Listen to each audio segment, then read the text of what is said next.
Hello friend, आज मैं आप लोगों के लिए यूपी बोर्ड क्लास 10th का प्री बोर्ड एग्जामिनेशन 2025 का हिंदी का पेपर लेके आया हूँ। ये पेपर आपको बोर्ड के एग्ज़ाम के पहले देना रहता है, आपके स्कूल में कराया जाएगा। इसमें बहुविकल्पी प्रश्न पूछे जाते हैं, जिसमें पहला अथाह सागर के लेखक हैं। दूसरा है निम्नलिखित में से कोई एक कथन सही उसे पहचान कर लिखिए। तीसरा है मेरा परिवार किस विधा की रचना है। चौथा है उपन्यास भूले विषय के चित्र के लेखक है। पांचवा गोदान किसी को उपन्यास है। छठवा द्विवेदी युग की काल अवधि।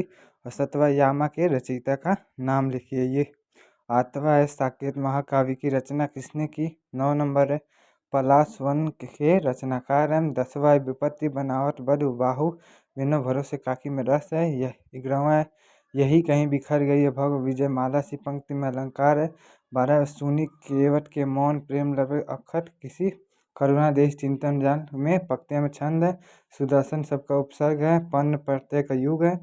15 पंचानन में समास। 16 में काज का तत्सम सरल उपलब्ध के पर्यायवाची इत्यादि का संधि विशेष फल रूप का फल शब्द है।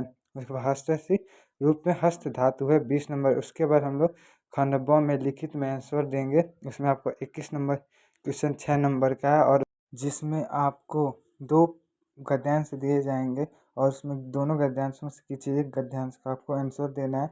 इसमें आपको प्रश्न रेखांकित अंशों की व्याख्या करनी है, और पाठ के लेखक का नाम और पाठ का नाम लिखना रहता है, और संदर्भ भी लिखना रहता है।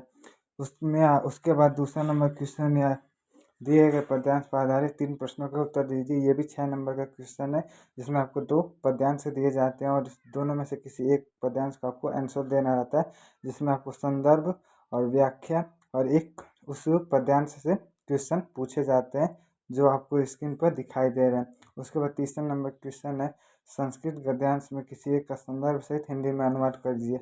5 नंबर का है। इसमें आपको 2 संस्कृत में प्रश्न गद्यांश से दिए जाते हैं, और उसमें से किसी एक का आपको हिंदी में अनुवाद करना रहता है संदर्भ सहित। उसके बाद 24 नंबर संस्कृत पद्यांश है। इसमें भी आपको 2 में से किसी एक का आंसर देना रहता है, वो भी संदर्भ सहित हिंदी में अनुवाद करके। उसके बाद 25 नंबर में आपको 2 खंड है, जिसमें से आपको एक लेखक का नाम और एक कवि का नाम जीवन परिचय आपको लिखना है, और उसकी प्रमुख रचना का भी नाम लिखना है। 26 नंबर में आपको एक कंठर्व संस्कृत का एक श्लोक लिखना रहता है, जो इस प्रश्न में आता है। उसके 27 नंबर में आपको किन्हीं 2 प्रश्नों के संस्कृत में उत्तर देने हैं, और 28 नंबर में आपको एक निबंध लिखना है। 29 नंबर में आपको आपके खंड काव्य से एक प्रमुख पात्र का चरित्र चित्र लिखने के लिए आता है।